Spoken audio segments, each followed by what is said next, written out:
Welcome to la-inyan's Basic Hebrew Reading and Writing, Part 2. Let's review Part 1 of this tutorial. Reading from right to left, name these letters. In these lessons, we present the letters in an order that optimizes your learning. It is not the dictionary alphabetical order. This is the letter He. Note that the line on the left goes only halfway up. He makes the H sound, though at the end of a word it's usually silent, just like the English letter H. Take out a sheet of lined paper and copy the handwritten letter He 10 times on the line. Try reading this word. This is Yalda, a girl. And so is this, with the two vertical dots under the lamed. They represent a stop, splitting the word into two syllables, Yal and Da. Try this word. It's Isha, meaning woman. Ignore the dot and the sheen for now. You'll also see it spelled this way, without the yod. Here's the letter Kuf. It makes the K sound. It looks like the English letter Q, only backwards. Practice writing the handwritten version. Try reading this name.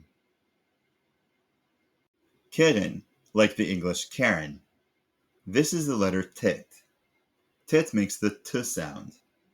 It looks a bit like a teapot. Practice the handwritten version. Try reading this word. This is Tira, a castle. Try this word. It's Katan, meaning small. How about this one, remembering that two vertical dots make a stop? This is Ktana, also small when referring to a female. You'll also see the word vocalized this way, with a dot in the nun. Oftentimes, it's there for historical reasons, and you can ignore it. Other times, the dot makes a sound, but we'll get to that later. Reading from right to left, name these letters. This is Chet. Most Israelis pronounce it with a Ch sound. It makes a stronger, more guttural sound than He does. Try saying both. Practice the handwritten version. Try reading this name, ignoring the dot in the nun. Chana, or Hannah. And this name? Hanan. Try reading this word. This is Chayat, a tailor. This is the letter Tav. It also makes the T sound. It looks a bit like a tough guy, standing with his foot jutting out to the side. Practice the handwritten version. Try reading this word. Tayar, a tourist. This is Mem. It looks kind of like a mailbox. Mem makes the M sound. And this is final Mem. Practice the handwritten versions of Mem and final Mem.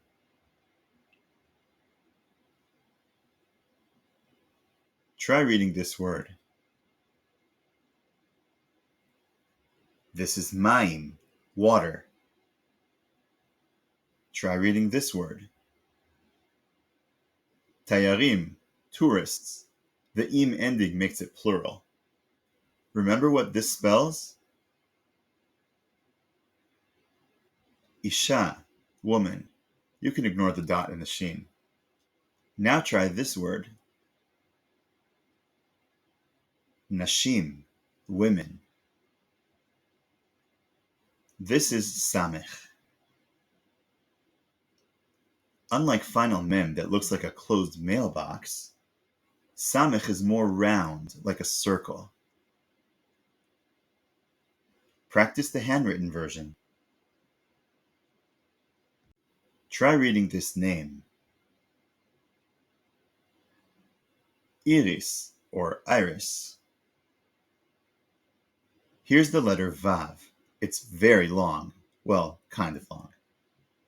Practice the handwritten version, making sure not to go below the line. Sometimes Vav is a consonant and makes a V sound. Try reading this. This is Yavan, the Hebrew name for Greece. Other times, Vav is a vowel, making either the O or U sound. When there's a dot over the Vav, it makes the O sound. But when there's a dot inside the Vav, it makes the U sound like it's been punched in the stomach. Try reading this word, ignoring the dot in the sheen. Hashuk, the market. Now try reading this Hebrew name, paying attention to where the dot is.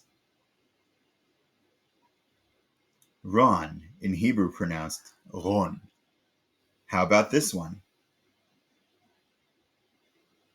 Yaron. Read this word. It's sus, the word for horse. How about this one? Susim, horses. Name these letters and make their sounds.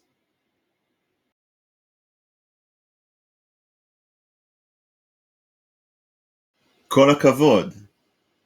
Whenever you're ready, continue on to part 3. אולפן לעניין